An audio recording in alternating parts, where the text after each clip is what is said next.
Welcome back to Mondays on Montlake. I am your host, Montlake Miguel, and we are back for another crazy week of UW football talk, especially because it's off season and we get to do a lot of fun things. And today we are going to do some fun stuff that's different than what I would normally cover in an off season. First, big news on the recruiting front.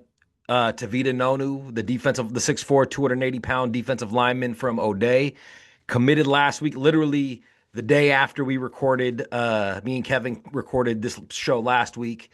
That's a real big get, and it's the third year in a row Jedd Fisch has got the number one recruit from Washington State, and you got to give him a round of applause for that because that's important, and it's something that didn't always happen post Tyrone Willingham era. So that's big news in itself.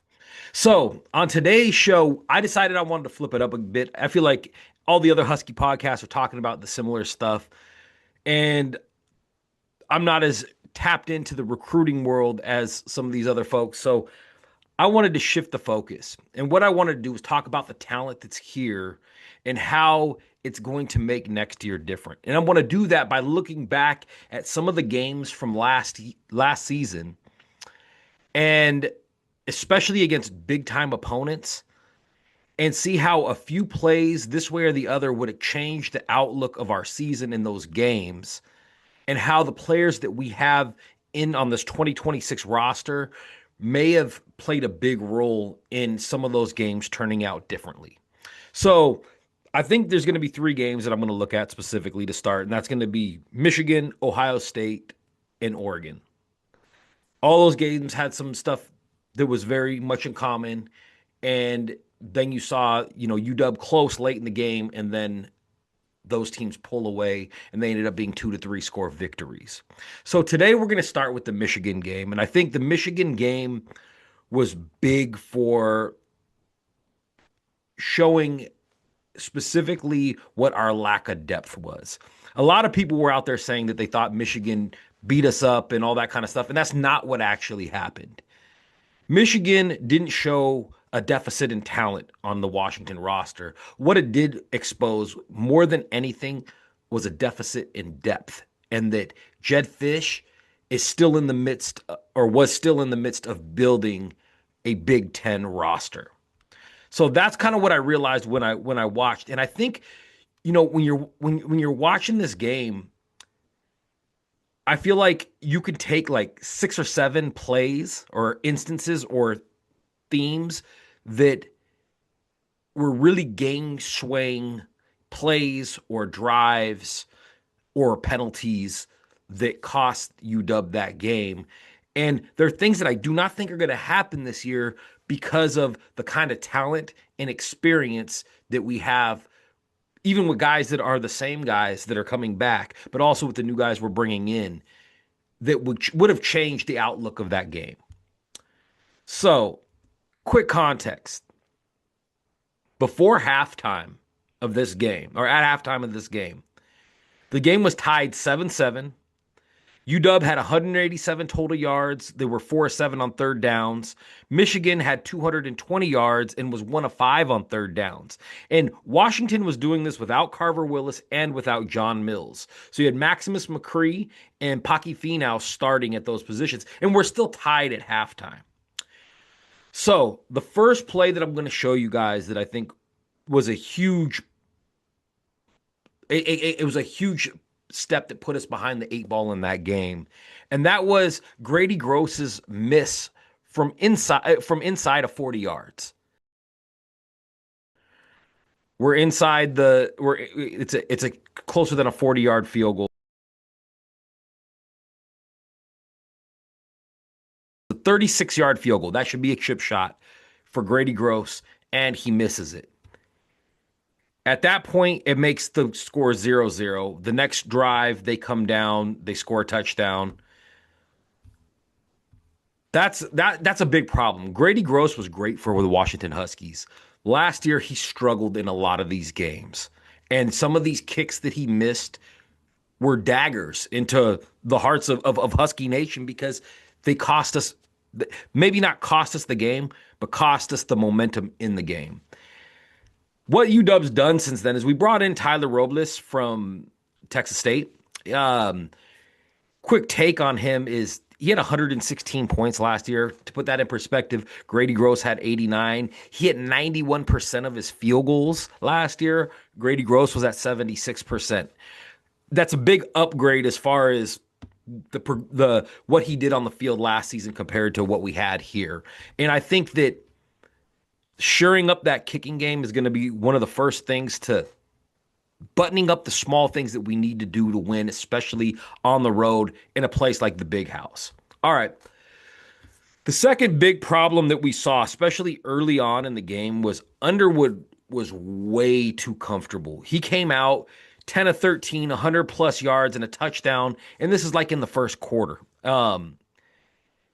Those things can't happen. We need to have pressure, and we weren't getting it. That was one of the big problems that was happening was with the whole defensive line. We were not getting the pressure that we needed. And I think that played out a lot of the season. What have we done this year to do it? And now we've done the Washington staff has done a lot. I think health is a big part of it. I don't believe Isaiah Ward played in that game. I know Deuce Davis was out. Those are some of our big sack guys. But also on the interior, we didn't get a lot of push. This year, you're bringing in guys like Derek Coleman Brusa. You're bringing in guys from the SEC like Kai McClendon, Deshaun Watts, who's and Darren Connolly, who have all shown to be missing pieces that we have to have along these defensive line. They're versatile. They're going to be able to play alongside guys uh, like Elenius Davis and actually make a difference. And don't forget freshman T.I. Umakais.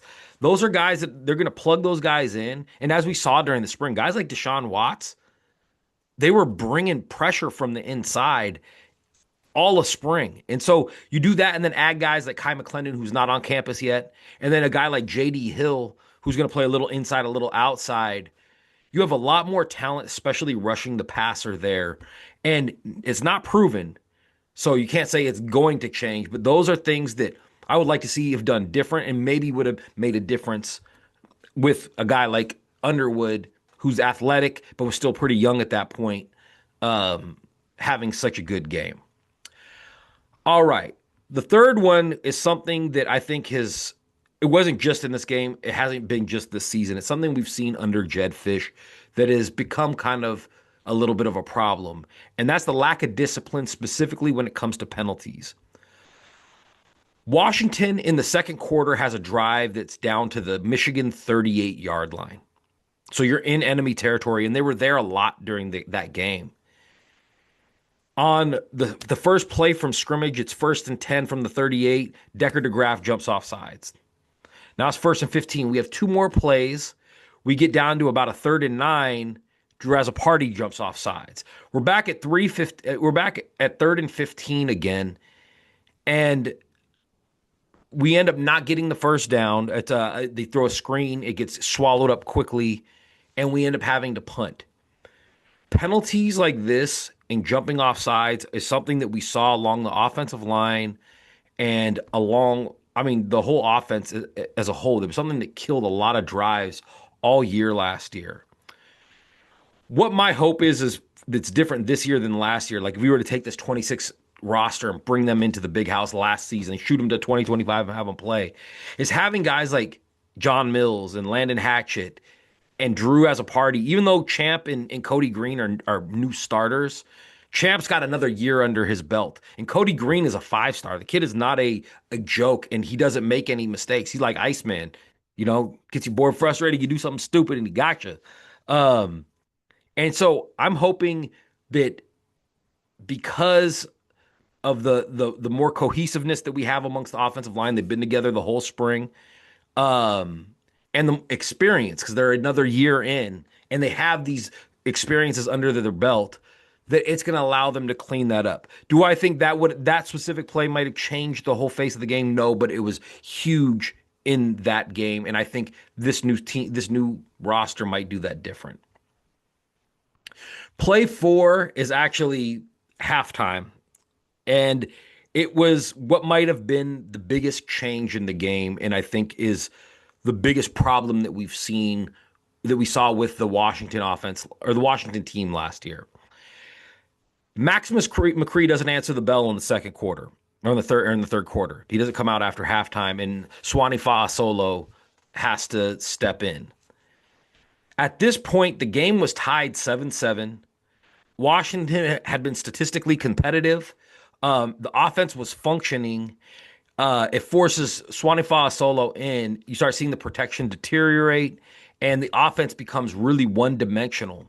The second half results were 62 yards, three interceptions, and Michigan scored three touchdowns that were unanswered in that second half. And it's not a coincidence that this guy goes down, and he was the backup, and there was a significant drop between Carver Willis and McCree. But then you start seeing this, and it's not that one player lost the game, but it changes the way that Jedd Fisch can call offense because Fasolo is your third string guy. He is a guy that is not as you're not as versatile. You're not going to be able to do as much with him as you can do with a Carver Willis or a Maximus McCree.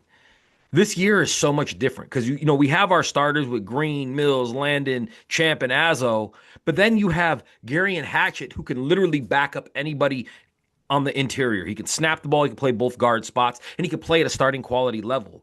Then you also bring in a guy like Colt Dietrich, who plays at a starting quality level and is a swing tackle, but also during the spring learned how to snap the ball, learned how to play both guard positions. So he's a swing interior player. You got seven starting quality offensive linemen on your roster now. And this is something you didn't have last year or you didn't know you had last year. That's going to make a huge difference because if you get into a position where your whole left side goes down, you have a left side that you can plug and play that will be able to make up for that. And not to mention you have guys like Jake Flores and Jack Schaefer and Helkema and all of them who are coming up under the guys that are the starters right now, maybe that first and second tier units. And you still have Fasolo, who has got game experience under his belt, still on the roster.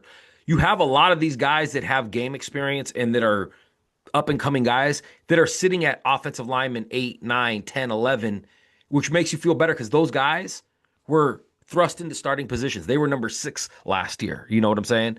So I think that's going to be the biggest difference. And I think if we would have had that in the Michigan game, not only do I think it would have been more competitive, I think we win that game. I think that you're able to continue running the ball, and I think that Damon Williams isn't running for his life like he did a lot of the second half of that game. As a result, that came into play 5, and I think this is the one that's the most open for interpretation, and that's Damon being forced into that hero role where he starts forcing the ball. He throws 3 interceptions between the middle of the third quarter and the end of the game. And the offense completely collapsed. It becomes one dimensional because we're playing from behind at that point, and the defense is all over the place. I think having this mix of experience, so coming back with what you've learned and the development that you have in an off season and all that, along with a stronger offensive line, and then you got these big time young wide receivers coming in. Jordan Clay is going to be a stud. Rashid Williams, if you guys watched him during the spring, you can see these two, as long as they stay healthy, Williams to Williams is going to be a combination. And then Desmond Roebuck's coming back after a phenomenal freshman year to slot in there and make big plays. And then you got guys like Justice Williams. You got Chris Lawson. There's so many players, Trez Davis, so many players on this receiving core that have immense talent. It's who's going to step up. And I don't think it's a matter of if somebody's going to step up. I think it's just a matter of what guy ends up being able to grasp onto his chance because all of these guys have the talent to be starters in the Big Ten. That's kind of it. That's kind of how I viewed this. I feel like this game could be significantly different with the roster that we have today. I don't think we fall to the same. We don't fall to the same faults that we had last year like we did in the Big House. And I think a team like Michigan doesn't beat this version of the Huskies. Even though we don't have Jonah Coleman and we don't have Denzel Boston, I think on both sides of the ball, the scheme is the star. And I think Jedd Fisch and his team or his staff have done a phenomenal job recruiting, bringing in all kinds of guys on the offense and defense to be able to just reload. And Not only do they reload, but we have all those guys that were already here that are a year older, that are a year stronger, that have these experiences of going into the big house and losing a tough game. I think when you look at that roster, you're gonna they're gonna be able to come in and win games like this. Are they gonna beat an Ohio State or an Oregon? I don't know. We have to see how good they actually are. But against a team like a Michigan from last year, who was good but not great, that second tier of the Big Ten, we'll say, I think we have more talent now and enough talent to beat most of the teams that are in that second tier of the Big Ten. And I think we have enough talent to compete with the teams that are in the top tier of the Big Ten. Like I said, it was a lot closer game than people thought. Next week, I'm gonna look into the Ohio State game because that was a great game and it was a close game until injuries and all that happened. And we're gonna look at how this roster might have done different against Ohio State next week. Well, also, if anything happens on the recruiting front, we'll give that to you. All right. I'm Montlake Miguel. This is Mondays on Montlake. Until next week, go Dogs.